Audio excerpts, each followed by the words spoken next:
Edith Wharton, The Age of Innocence. Part 1. Chapter 1. On a January evening of the early 70s, Christine Nilsson was singing in Faust at the Academy of Music in New York.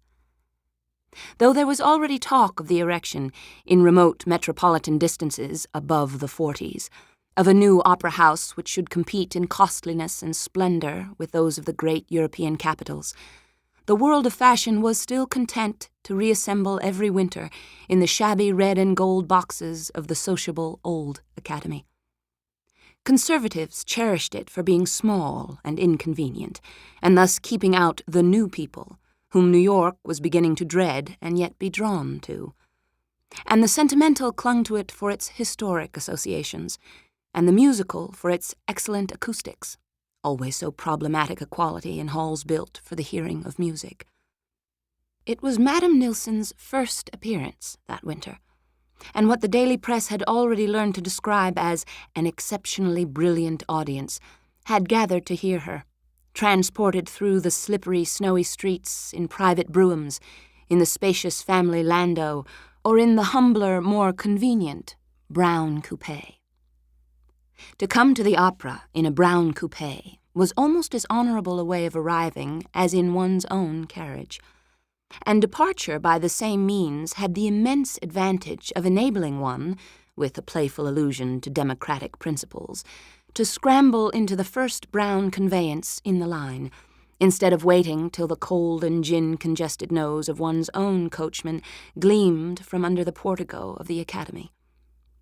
It was one of the great livery stableman's most masterly intuitions to have discovered that Americans want to get away from amusement even more quickly than they want to get to it. When Newland Archer opened the door at the back of the club box, the curtain had just gone up on the garden scene. There was no reason why the young man should not have come earlier, for he had dined at 7, alone with his mother and sister, and had lingered afterward over a cigar in the Gothic library with glazed black walnut bookcases and finial-topped chairs, which was the only room in the house where Mrs. Archer allowed smoking. But, in the first place, New York was a metropolis, and perfectly aware that in metropolises it was not the thing to arrive early at the opera, and what was or was not the thing played a part as important in Newland Archer's New York as the inscrutable totem terrors that had ruled the destinies of his forefathers thousands of years ago. The second reason for his delay was a personal one. He had dawdled over his cigar because he was at heart a dilettante, and thinking over a pleasure to come often gave him a subtler satisfaction than its realization. This was especially the case when the pleasure was a delicate one, as his pleasures mostly were. And on this occasion, the moment he looked forward to was so rare and exquisite in quality that, well, if he had timed his arrival in accord with the prima donna's stage manager, he could not have entered the Academy at a more significant moment than just as she was singing, "He loves me, he loves me not, he loves me," and sprinkling the falling daisy petals with notes as clear as dew. She sang, of course, "Mamma," and not "He loves me," since an unalterable and unquestioned law of the musical world required that the German text of French operas sung by Swedish artists should be translated into Italian for the clearer understanding of English-speaking audiences. This seemed as natural to Newland Archer as all the other conventions on which his life was molded, such as the duty of using 2 silver-backed brushes with his monogram in blue enamel to part his hair, and of never appearing in society without a flower, preferably a gardenia, in his buttonhole. "Mamma, non mamma," the prima donna sang, and "Mamma," with a final burst of love triumphant, as she pressed the disheveled daisy to her lips and lifted her large eyes to the sophisticated countenance of the little brown Faust Coppool, who was vainly trying, in a tight purple velvet doublet and plumed cap, to look as pure and true as his artless victim. Newland Archer, leaning against the wall at the back of the club box, turned his eyes from the stage and scanned the opposite side of the house. Directly facing him was the box of old Mrs. Manson Mingott, whose monstrous obesity had long since made it impossible for her to attend the opera, but who was always represented on fashionable nights by some of the younger members of the family. On this occasion, the front of the box was filled by her daughter-in-law, Mrs. Lovell Mingott, and her daughter, Mrs. Welland. And slightly withdrawn behind these brocaded matrons sat a young girl in white, with eyes ecstatically fixed on the stage lovers. As Madame Nilsson's "Mamma" thrilled out above the silent house, the boxes always stopped talking during the daisy song, a warm pink mounted to the girl's cheek, mantled her brow to the roots of her fair braids, and suffused the young slope of her breast to the line where it met a modest tulle tucker fastened with a single gardenia. She dropped her eyes to the immense bouquet of lilies of the valley on her knee, and Newland Archer saw her white-gloved fingertips touch the flowers softly. He drew a breath of satisfied vanity, and his eyes returned to the stage. No expense had been spared on the setting, which was acknowledged to be very beautiful even by people who shared his acquaintance with the opera houses of Paris and Vienna. The foreground, to the footlights, was covered with emerald green cloth. In the middle distance, symmetrical mounds of woolly green moss, bounded by croquet hoops, formed the base of shrubs shaped like orange trees, but studded with large pink and red roses. Gigantic pansies, considerably larger than the roses, and closely resembling the floral pen wipers made by female parishioners for fashionable clergymen, sprang from the moss beneath the rose trees, and here and there a daisy, grafted on a rose branch, flowered with the luxuriance prophetic of Mr. Luther Burbank's far-off prodigies. In the center of this enchanted garden, Madame Nilsson, in white cashmere slashed with pale blue satin, a reticule dangling from a blue girdle, and large yellow braids carefully disposed on each side of her muslin chemisette, listened with downcast eyes to Monsieur Capoul's impassioned wooing, and affected a guileless incomprehension of his designs whenever, by word or glance, he persuasively indicated the ground-floor window of the neat brick villa projecting obliquely from the right wing. "The darling," thought Newland Archer, his glance flitting back to the young girl with the lilies of the valley. "She doesn't even guess what it's all about." And he contemplated her absorbed young face with a thrill of possessorship, in which pride in his own masculine initiation was mingled with a tender reverence for her abysmal purity. "We'll read Faust together. By the Italian lakes," he thought, somewhat hazily confusing the scene of his projected honeymoon with the masterpieces of literature which it would be his manly privilege to reveal to his bride. It was only that afternoon that May Welland had let him guess that she cared. New York's consecrated phrase of maiden avowal. And already his imagination, leaping ahead of the engagement ring, the betrothal kiss, and the march from Lohengrin, pictured her at his side in some scene of old European witchery. He did not in the least wish the future Mrs. Newland Archer to be a simpleton. He meant her, thanks to his enlightening companionship, to develop a social tact and readiness of wit, enabling her to hold her own with the most popular married women of the younger set, in which it was the recognized custom to attract masculine homage, while playfully discouraging it. If he had probed to the bottom of his vanity, as he sometimes nearly did, he would have found there the wish that his wife should be as worldly wise and as eager to please as the married lady whose charms had held his fancy through 2 mildly agitated years, without, of course, any hint of the frailty which had so nearly marred that unhappy being's life and had disarranged his own plans for a whole winter.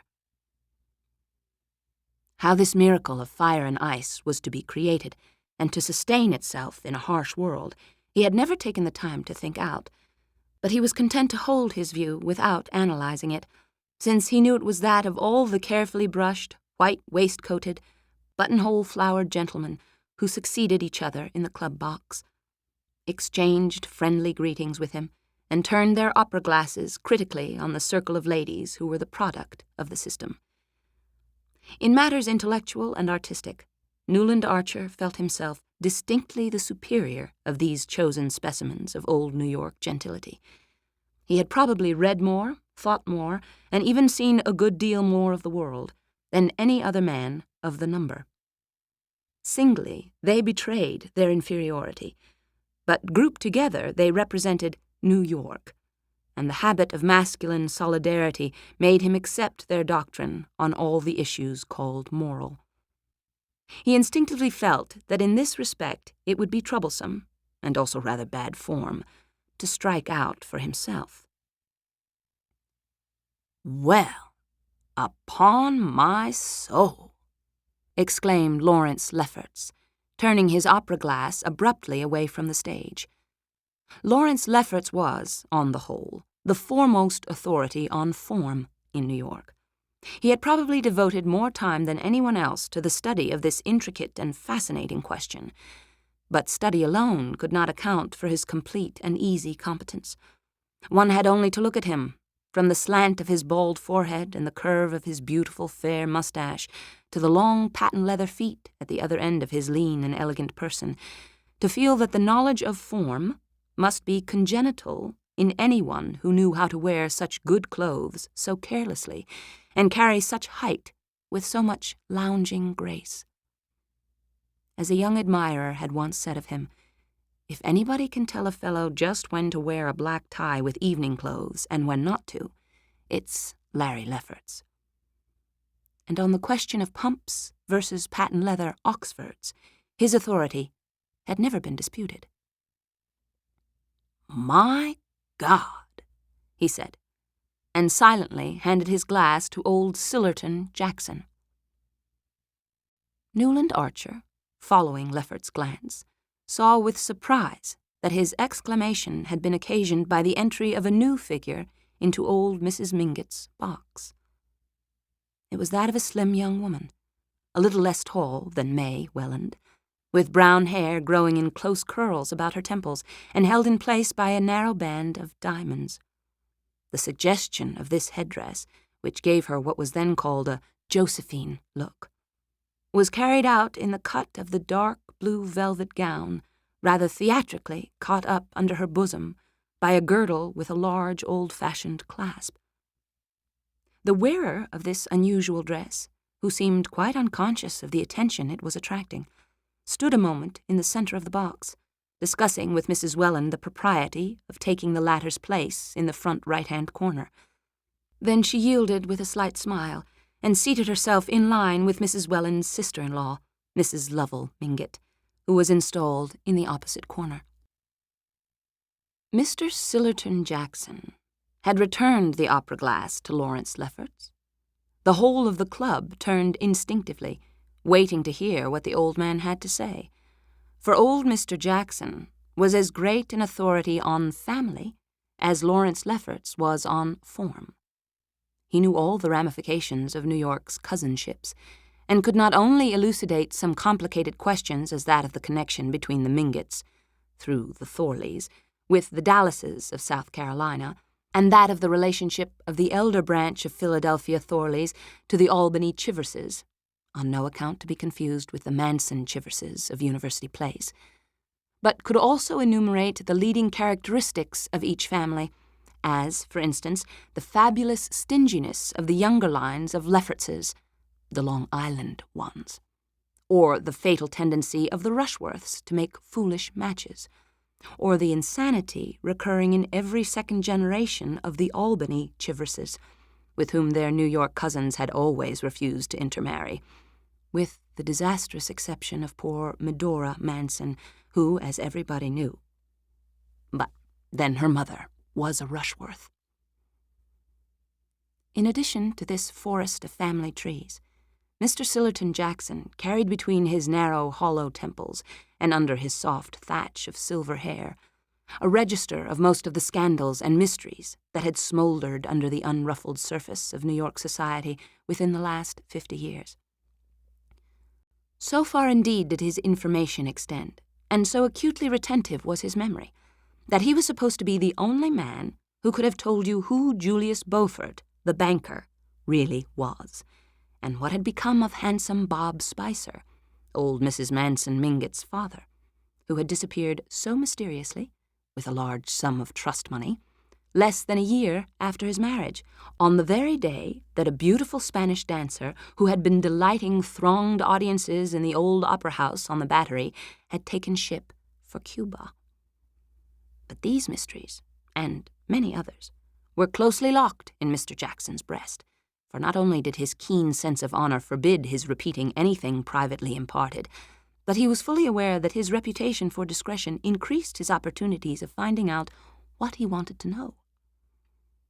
The club box, therefore, waited in visible suspense while Mr. Sillerton Jackson handed back Lawrence Lefferts's opera glass. For a moment, he silently scrutinized the attentive group out of his filmy blue eyes, overhung by old veined lids. Then he gave his mustache a thoughtful twist and said simply, "I didn't think the Mingotts would have tried it on."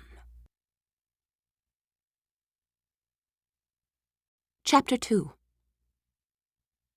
Newland Archer, during this brief episode, had been thrown into a strange state of embarrassment. It was annoying that the box which was thus attracting the undivided attention of masculine New York should be that in which his betrothed was seated between her mother and aunt. And for a moment he could not identify the lady in the Empire dress, nor imagine why her presence created such excitement among the initiated. Then light dawned on him, and with it came a momentary rush of indignation. No, indeed. No one would have thought the Mingotts would have tried it on. But they had. They undoubtedly had. For the low-toned comments behind him left no doubt in Archer's mind that the young woman was May Welland's cousin, the cousin always referred to in the family as poor Ellen Olenska. Archer knew that she had suddenly arrived from Europe a day or two previously. He had even heard from Miss Welland, not disapprovingly, that she had been to see poor Ellen, who was staying with old Mrs. Mingott. Archer entirely approved of family solidarity, and one of the qualities he most admired in the Mingotts was their resolute championship of the few black sheep that their blameless stock had produced. There was nothing mean or ungenerous in the young man's heart, and he was glad that his future wife should not be restrained by false prudery from being kind, in private, to her unhappy cousin. But to receive Countess Olenska in the family circle was a different thing from producing her in public, at the opera, of all places, and in the very box with the young girl whose engagement to him, Newland Archer, was to be announced within a few weeks. No. He felt as old Sillerton Jackson felt. He did not think the Mingotts would have tried it on. He knew, of course, that whatever man dared, within Fifth Avenue's limits, that old Mrs. Manson Mingott, the matriarch of the line, would dare. He had always admired the high and mighty old lady who, in spite of having been only Catherine Spicer of Staten Island, with a father mysteriously discredited, and neither money nor position enough to make people forget it, had allied herself with the head of the wealthy Mingott line, married 2 of her daughters to foreigners, an Italian marquis and an English banker, and put the crowning touch to her audacities by building a large house of pale cream-colored stone, when brown sandstone seemed as much the only wear as frock-coat in the afternoon, in an inaccessible wilderness near the Central Park. Old Mrs. Mingott's foreign daughters had become a legend. They never came back to see their mother, and the latter being, like many persons of active mind and dominating will, sedentary and corpulent in her habit, had philosophically remained at home. But the cream-colored house, supposed to be modeled on the private hotels of the Parisian aristocracy, was there as visible proof of her moral courage, and she throned in it, among pre-revolutionary furniture and souvenirs of the Tuileries of Louis Napoleon, where she had shone in her middle age, as placidly as if there were nothing peculiar in living above 34th Street, or in having French windows that opened like doors instead of sashes that pushed up. Everyone, including Mr. Sillerton Jackson, was agreed that old Catherine had never had beauty, a gift which, in the eyes of New York, justified every success and excused a certain number of failings. Unkind people said that, like her imperial namesake, she had won her way to success by strength of will and hardness of heart, and a kind of haughty effrontery that was somehow justified by the extreme decency and dignity of her private life. Mr. Manson Mingott had died when she was only 28, and had tied up the money with an additional caution born of the general distrust of the Spicers. But his bold young widow went her way fearlessly, mingled freely in foreign society, married her daughters in heaven knew what corrupt and fashionable circles, hobnobbed with dukes and ambassadors, associated familiarly with papists, entertained opera singers, and was the intimate friend of Madame Taglioni. And all the while, as Sillerton Jackson was the first to proclaim, there had never been a breath on her reputation. The only respect, he always added, in which she differed from the earlier Catherine. Mrs. Manson Mingott had long since succeeded in untying her husband's fortune and had lived in affluence for half a century. But memories of her early straits had made her excessively thrifty, and though, when she bought a dress or a piece of furniture, she took care that it should be of the best, she could not bring herself to spend much on the transient pleasures of the table. Therefore, for totally different reasons, her food was as poor as Mrs. Archer's, and her wines did nothing to redeem it. Her relatives considered that the penury of her table discredited the Mingott name, which had always been associated with good living. But people continued to come to her in spite of the made dishes and flat champagne, and in reply to the remonstrances of her son Lovell, who tried to retrieve the family credit by having the best chef in New York, she used to say laughingly, "What's the use of 2 good cooks in one family, now that I've married the girls and can't eat sauces?" Newland Archer, as he mused on these things, had once more turned his eyes toward the Mingott box. He saw that Mrs. Welland and her sister-in-law were facing their semicircle of critics with the Mingottian aplomb which old Catherine had inculcated in all her tribe, and that only May Welland betrayed, by a heightened color, perhaps due to the knowledge that he was watching her, a sense of the gravity of the situation. As for the cause of the commotion, she sat gracefully in her corner of the box, her eyes fixed on the stage, and revealing, as she leaned forward, a little more shoulder and bosom than New York was accustomed to seeing, at least in ladies who had reasons for wishing to pass unnoticed.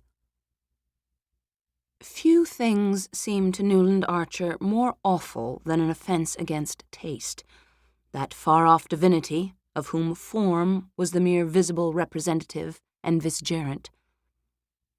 Madame Olenska's pale and serious face appealed to his fancy, as suited to the occasion and to her unhappy situation. But the way her dress, which had no tucker, sloped away from her thin shoulders, shocked and troubled him. He hated to think of May Welland's being exposed to the influence of a young woman so careless of the dictates of taste. After all, he heard one of the younger men begin behind him. Everybody talked through the Mephistopheles and Martha scenes. After all, just what happened? Well, she left him. Nobody attempts to deny that. "He's an awful brute, isn't he?" continued the young inquirer, a candid Thorley, who was evidently preparing to enter the lists as the ladies' champion. "The very worst.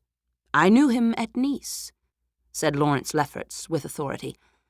"A half-paralyzed, white-sneering fellow. Rather handsome head, but eyes with a lot of lashes. Well, I'll tell you the sort. When he wasn't with women, he was collecting china. Paying any price for both, I understand." There was a general laugh, and the young champion said, "Well, then?" "Well, then, she bolted with his secretary." "Oh, I see." The champion's face fell. "It didn't last long, though. I heard of her a few months later living alone in Venice. I believe Lovell Mingott went out to get her. He said she was desperately unhappy. That's all right. But this parading her at the opera's another thing." "Perhaps," young Thorley hazarded, "she's too unhappy to be left at home." This was greeted with an irreverent laugh, and the youth blushed deeply, and tried to look as if he had meant to insinuate what knowing people called a double entendre. "Well, it's queer to have brought Miss Welland, anyhow," someone said in a low tone, with a side glance at Archer. "Oh, that's part of the campaign. Granny's orders, no doubt." Lefferts laughed. "When the old lady does a thing, she does it thoroughly." The act was ending, and there was a general stir in the box. Suddenly Newland Archer felt himself impelled to decisive action. The desire to be the first man to enter Mrs. Mingott's box, to proclaim to the waiting world his engagement to May Welland, and to see her through whatever difficulties her cousin's anomalous situation might involve her in. This impulse had abruptly overruled all scruples and hesitations, and sent him hurrying through the red corridors to the farther side of the house. As he entered the box, his eyes met Miss Welland's, and he saw that she had instantly understood his motive, though the family dignity, which both considered so high a virtue, would not permit her to tell him so. The persons of their world lived in an atmosphere of faint implications and pale delicacies, and the fact that he and she understood each other without a word seemed to the young man to bring them nearer than any explanation would have done. Her eyes said, "You see why Mamma brought me?" And his answered, "I would not for the world have had you stay away." "You know my niece, Countess Olenska?" Mrs. Welland inquired as she shook hands with her future son-in-law. Archer bowed without extending his hand, as was the custom on being introduced to a lady, and Ellen Olenska bent her head slightly, keeping her own pale-gloved hands clasped on her huge fan of eagle feathers. Having greeted Mrs. Lovell Mingott, a large blonde lady in creaking satin, he sat down beside his betrothed and said in a low tone, "I hope you've told Madame Olenska that we're engaged. I want everybody to know. I want you to let me announce it this evening at the ball." Miss Welland's face grew rosy as the dawn, and she looked at him with radiant eyes. "If you can persuade Mamma," she said. "But why should we change what is already settled?" He made no answer, but that which his eyes returned, and she added, still more confidently smiling, "Tell my cousin yourself. I give you leave. She says she used to play with you when you were children." She made way for him by pushing back her chair, and promptly, and a little ostentatiously, with the desire that the whole house should see what he was doing, Archer seated himself at the Countess Olenska's side. "We did used to play together, didn't we?" she asked, turning her grave eyes to his. "You were a horrid boy, and kissed me once behind a door. But it was your cousin Von D. Newland, who never looked at me, that I was in love with." Her glance swept the horseshoe curve of boxes. "Ah, how this brings it all back to me. I see everybody here in knickerbockers and pantalettes," she said, with her trailing, slightly foreign accent, her eyes returning to his face. Agreeable as their expression was, the young man was shocked that they should reflect so unseemly a picture of the august tribunal before which, at that very moment, her case was being tried. Nothing could be in worse taste than misplaced flippancy, and he answered somewhat stiffly, "Yes, you have been away a very long time." "Oh, centuries and centuries. So long," she said, "that I'm sure I'm dead and buried, and this dear old place is heaven." Which, for reasons he could not define, struck Newland Archer as an even more disrespectful way of describing New York society. Chapter 3. It invariably happened in the same way. Mrs. Julius Beaufort, on the night of her annual ball, never failed to appear at the opera. Indeed, she always gave her ball on an opera night in order to emphasize her complete superiority to household cares, and her possession of a staff of servants competent to organize every detail of the entertainment in her absence. The Beauforts' house was one of the few in New York that possessed a ballroom. It antedated even Mrs. Manson Mingott's and the Headley Chivrises, and at a time when it was beginning to be thought provincial to put a crash over the drawing-room floor and move the furniture upstairs, the possession of a ballroom that was used for no other purpose and left for 364 days of the year to shuttered darkness, with its gilt chair stacked in a corner and its chandelier in a bag, this undoubted superiority was felt to compensate for whatever was regrettable in the Beaufort past. Mrs. Archer, who was fond of coining her social philosophy into axioms, had once said, "We all have our pet common people." And though the phrase was a daring one, its truth was secretly admitted in many an exclusive bosom. But the Beauforts were not exactly common. Some people said they were even worse. Mrs. Beaufort belonged indeed to one of America's most honored families. She had been the lovely Regina Dallas of the South Carolina branch, a penniless beauty introduced to New York society by her cousin, the imprudent Medora Manson, who was always doing the wrong thing from the right motive. When one was related to the Mansons and the Rushworths, one had a droit de cité, as Mr. Sillerton Jackson, who had frequented the Tuileries, called it, in New York society. But did one not forfeit it in marrying Julius Beaufort? The question was, who was Beaufort? He passed for an Englishman, was agreeable, handsome, ill-tempered, hospitable, and witty. He had come to America with letters of recommendation from old Mrs. Manson Mingott's English son-in-law, the banker, and had speedily made himself an important position in the world of affairs. But his habits were dissipated. His tongue was bitter. His antecedents were mysterious, and when Medora Manson announced her cousin's engagement to him, it was felt to be one more act of folly in poor Medora's long record of imprudences. But folly is as often justified of her children as wisdom, and 2 years after young Mrs. Beaufort's marriage, it was admitted that she had the most distinguished house in New York. No one knew exactly how the miracle was accomplished. She was indolent, passive, the caustic even called her dull, but dressed like an idol, hung with pearls, growing younger and blonder and more beautiful each year. She throned in Mr. Beaufort's heavy brownstone palace, and drew all the world there without lifting her jeweled little finger. The knowing people said it was Beaufort himself who trained the servants, taught the chef new dishes, told the gardeners what hothouse flowers to grow for the dinner table and the drawing rooms, selected the guests, brewed the after-dinner punch, and dictated the little notes his wife wrote to her friends. If he did, these domestic activities were privately performed, and he presented to the world the appearance of a careless and hospitable millionaire strolling into his own drawing-room with the detachment of an invited guest and saying, "My wife's gloxinias are a marvel, aren't they?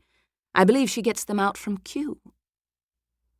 Mr. Beaufort's secret, people were agreed, was the way he carried things off. It was all very well to whisper that he had been helped to leave England by the international banking house in which he had been employed. He carried off that rumor as easily as the rest, though New York's business conscience was no less sensitive than its moral standard. He carried everything before him, and all New York into his drawing rooms, and for over 20 years now, people had said they were going to the Beauforts, with the same tone of security as if they had said they were going to Mrs. Manson Mingott's, and with the added satisfaction of knowing they would get hot canvas-back ducks and vintage wines instead of tepid Veuve Clicquot without a year and warmed-up croquettes from Philadelphia. Mrs. Beaufort, then, had, as usual, appeared in her box just before the Jewel song, and when, again as usual, she rose at the end of the third act, drew her opera cloak about her lovely shoulders, and disappeared, New York knew that meant that half an hour later the ball would begin.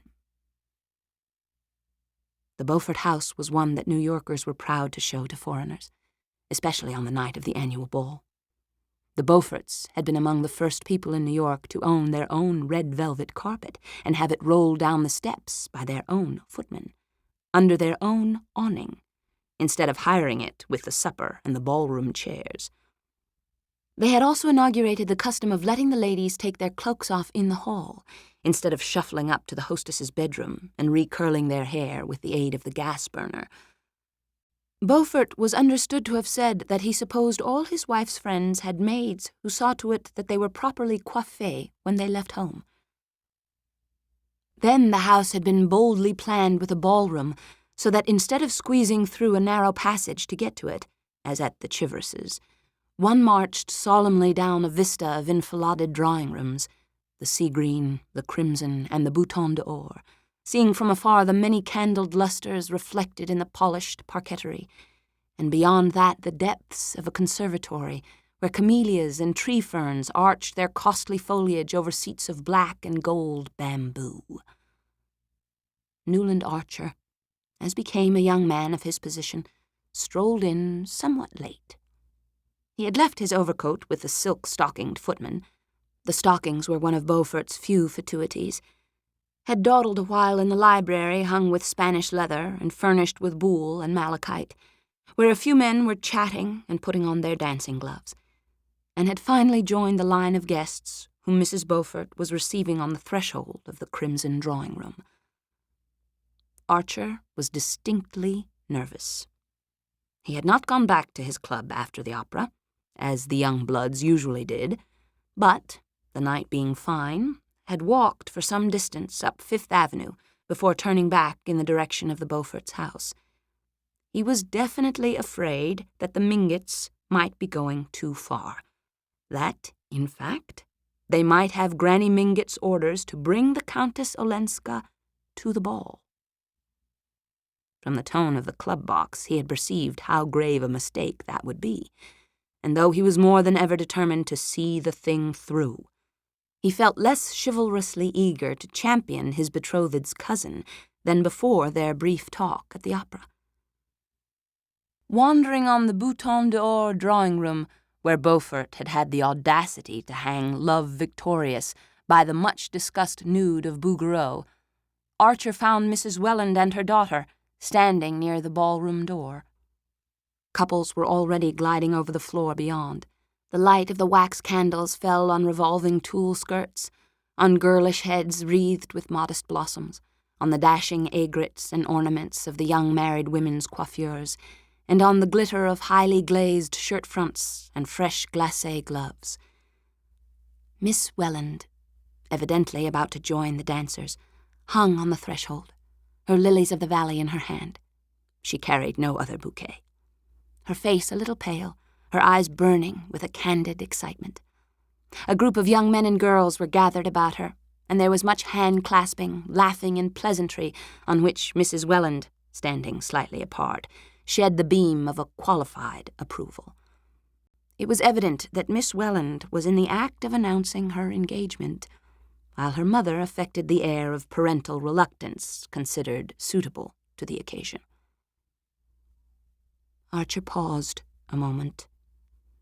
It was at his express wish that the announcement had been made, and yet it was not thus that he would have wished to have his happiness known.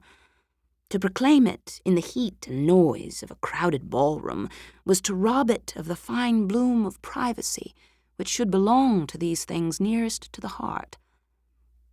His joy was so deep that this blurring of the surface left its essence untouched. But he would have liked to keep the surface pure, too. It was something of a satisfaction to find that May Welland shared this feeling. Her eyes fled to his beseechingly, and their look said, "Remember, we're doing this because it's right." No appeal could have found a more immediate response in Archer's breast, but he wished that the necessity of their action had been represented by some ideal reason, and not simply by poor Ellen Olenska. The group about Miss Welland made way for him with significant smiles, and after taking his share of the felicitations, he drew his betrothed into the middle of the ballroom floor and put his arm around her waist. "Now we shan't have to talk," he said, smiling into her candid eyes as they floated away on the soft waves of the blue Danube. She made no answer. Her lips trembled into a smile, but the eyes remained distant and serious, as if bent on some ineffable vision. "Dear," Archer whispered, pressing her to him. It was borne in on him that the first hours of being engaged, even if spent in a ballroom, had in them something grave and sacramental. What a new life it was going to be, with this whiteness, radiance, goodness at one side. The dance over, the two, as became an affianced couple, wandered into the conservatory, and sitting behind a tall screen of tree ferns and camellias, Newland pressed her gloved hand to his lips. "You see, I did as you asked me to," she said. "Yes, I couldn't wait," he answered, smiling. After a moment he added, "Only I wish it hadn't had to be at a ball." "Yes, I know." She met his glance comprehendingly. "But after all, even here we're alone together, aren't we?"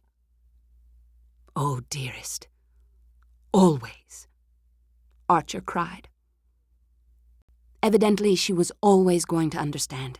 She was always going to say the right thing. The discovery made the cup of his bliss overflow, and he went on gaily, "The worst of it is that I want to kiss you and I can't." As he spoke, he took a swift glance about the conservatory, assured himself of their momentary privacy, and catching her to him, laid a fugitive pressure on her lips.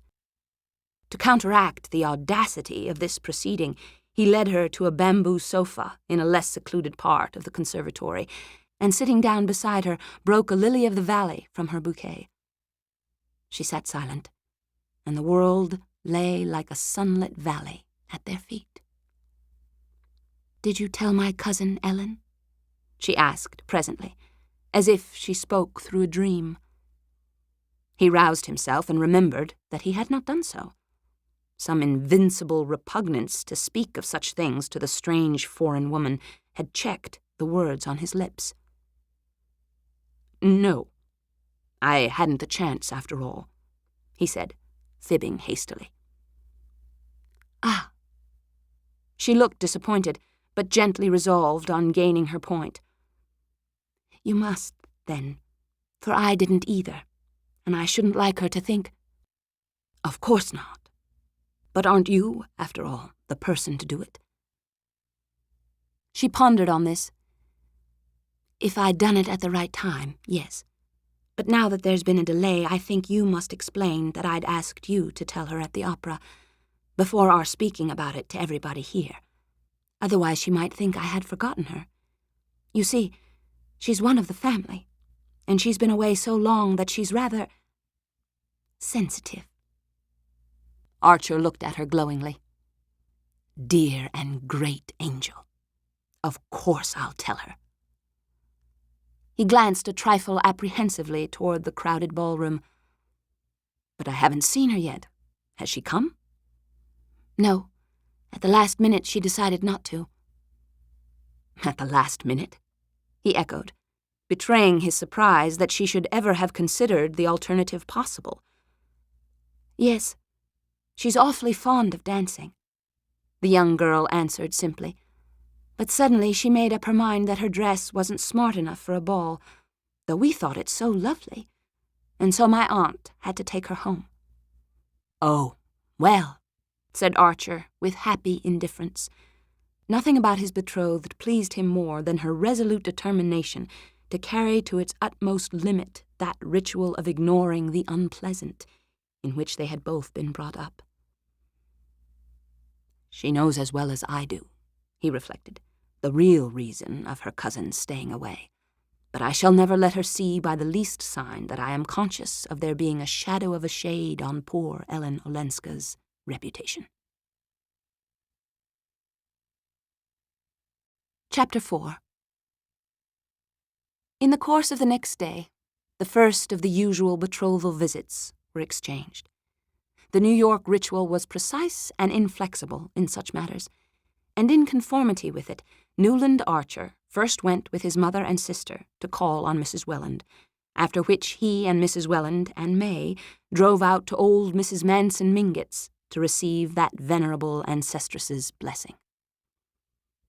To visit Mrs. Manson Mingott was always an amusing episode to the young man. The house in itself was already an historic document, though not, of course, as venerable as certain other old family houses in University Place and Lower Fifth Avenue. Those were of the purest 1830, with a grim harmony of cabbage-rose garlanded carpets, rosewood consoles, round-arched fireplaces with black marble mantels, and immense glazed bookcases of mahogany.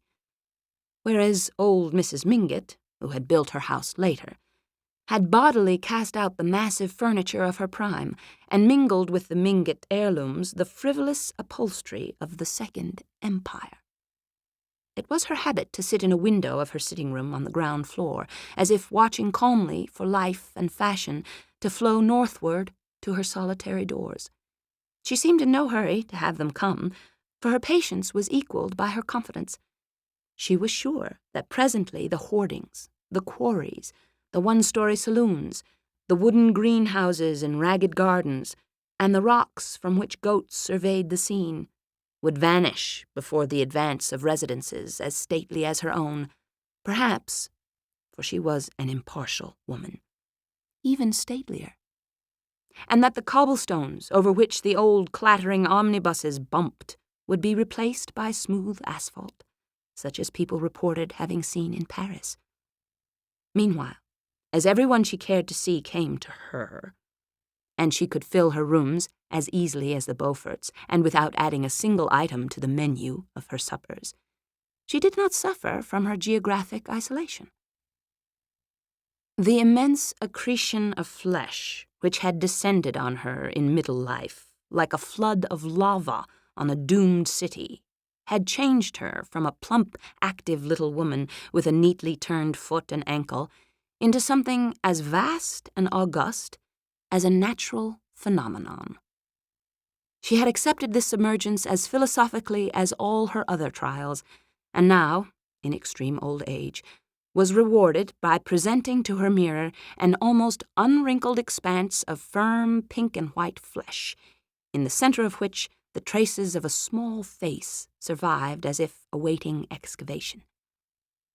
A flight of smooth double chins led down to the dizzy depths of a still snowy bosom veiled in snowy muslins that were held in place by a miniature portrait of the late Mr. Mingott, and around and below, wave after wave of black silk surged away over the edges of a capacious armchair, with two tiny white hands poised like gulls on the surface of the billows.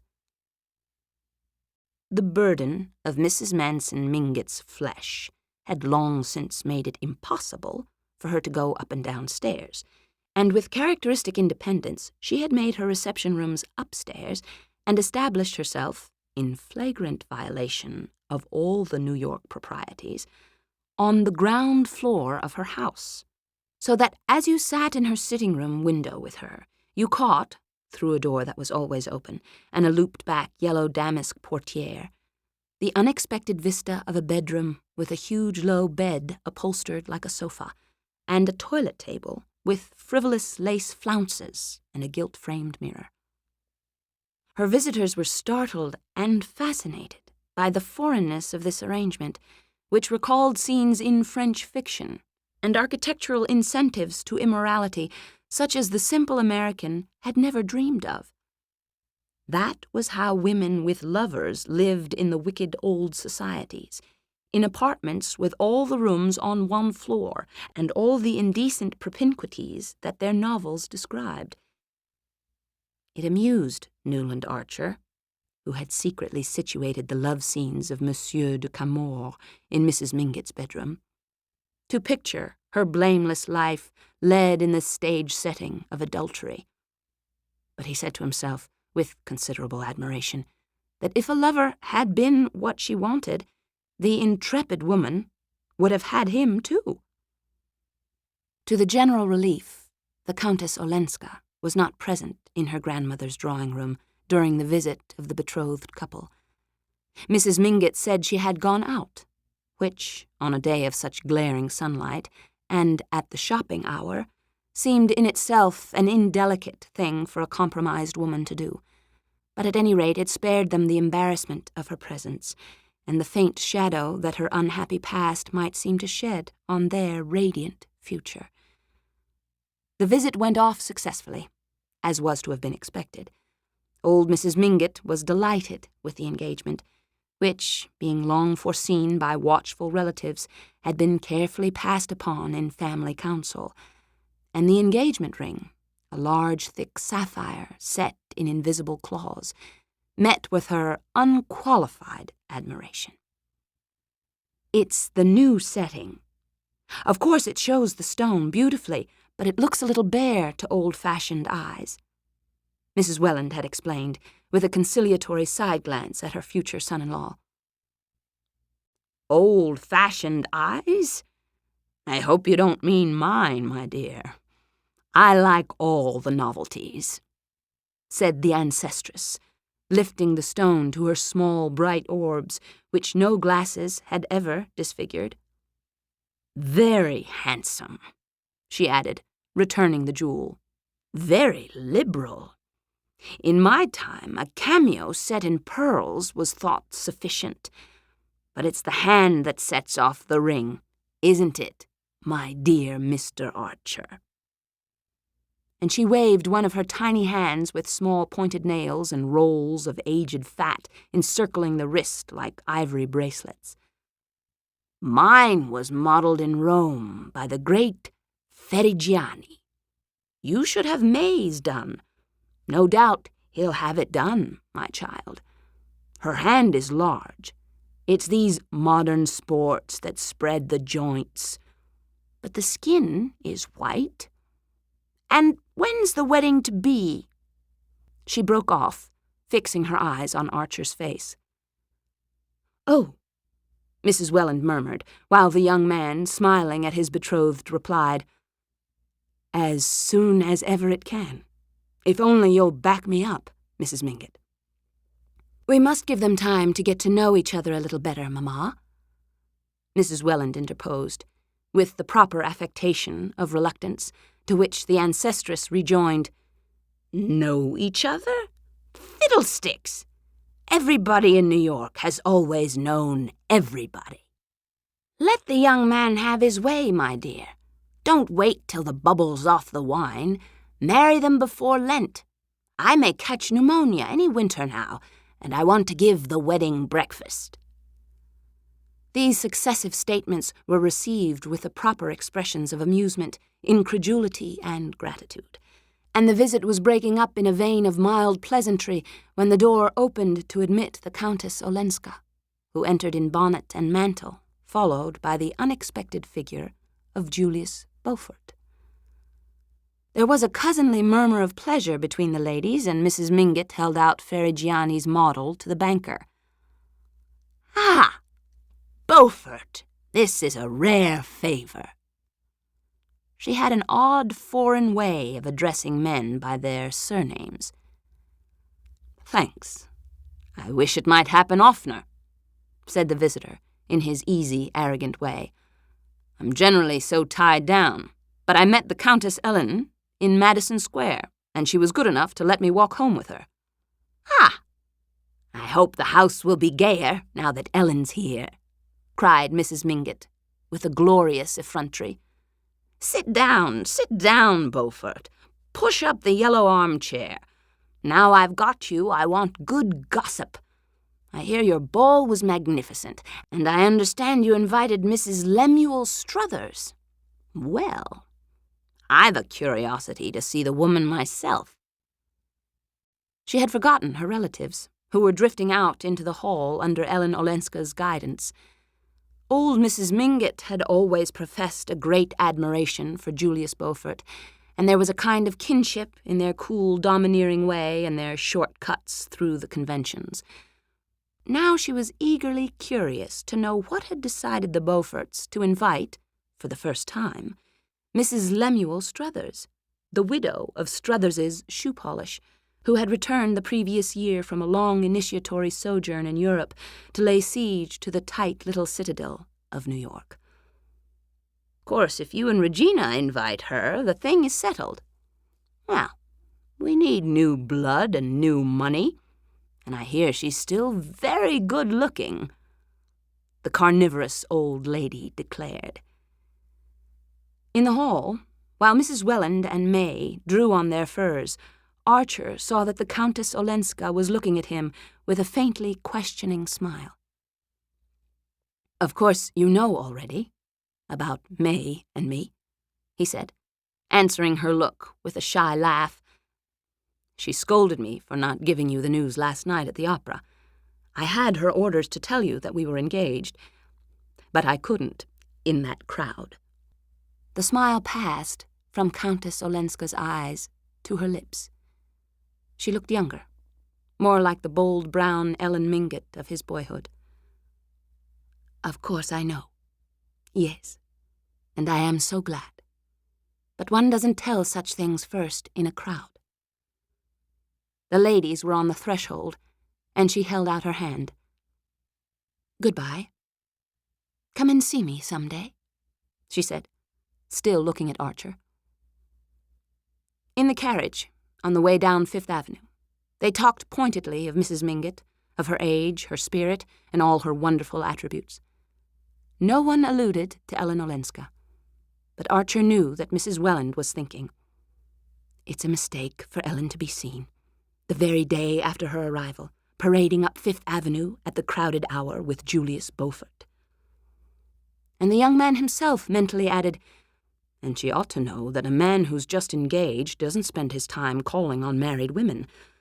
But I dare say in the set she's lived in they do. They never do anything else." And in spite of the cosmopolitan views on which he prided himself, he thanked heaven that he was a New Yorker and about to ally himself with one of his own kind. Chapter 5. The next evening, old Mr. Sillerton Jackson came to dine with the Archers.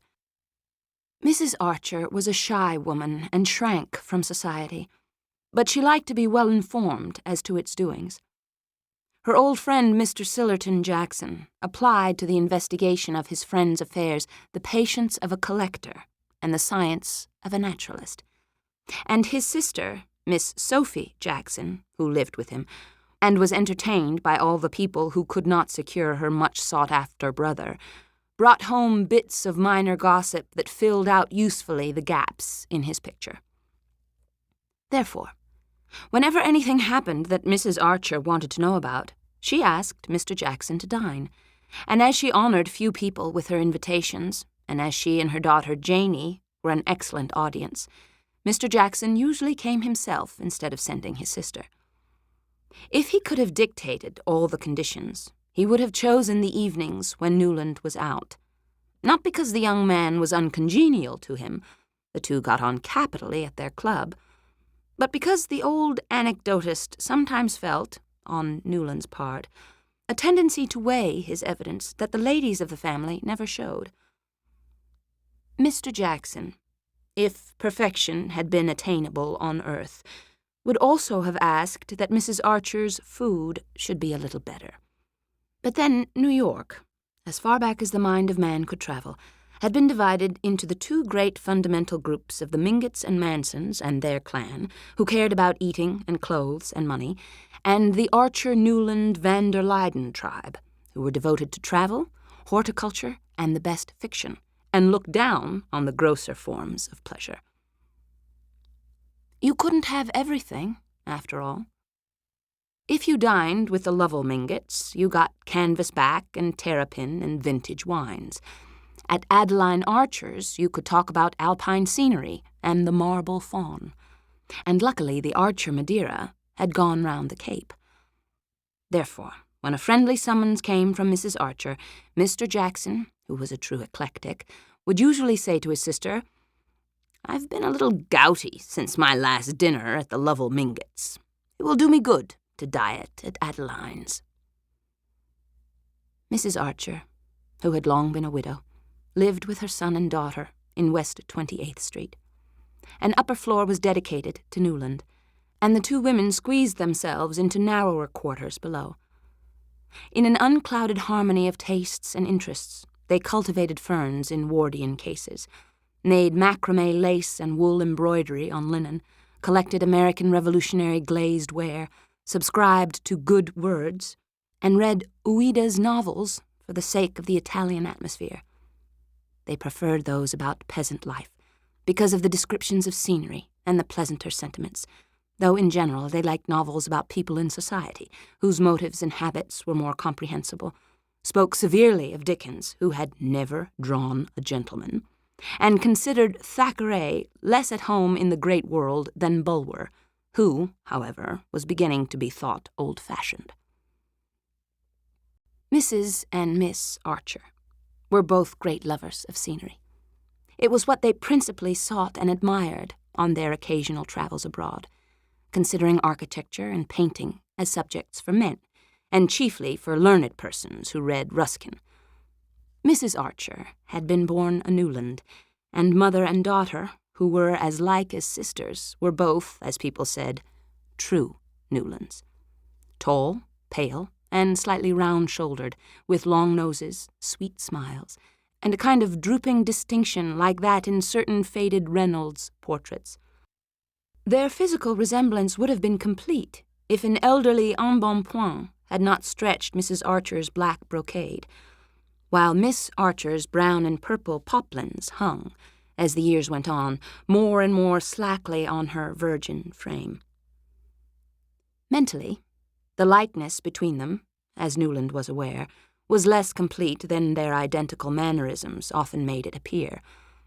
The long habit of living together in mutually dependent intimacy had given them the same vocabulary and the same habit of beginning their phrases, "Mother thinks," or "Janey thinks," according as one or the other wished to advance an opinion of her own.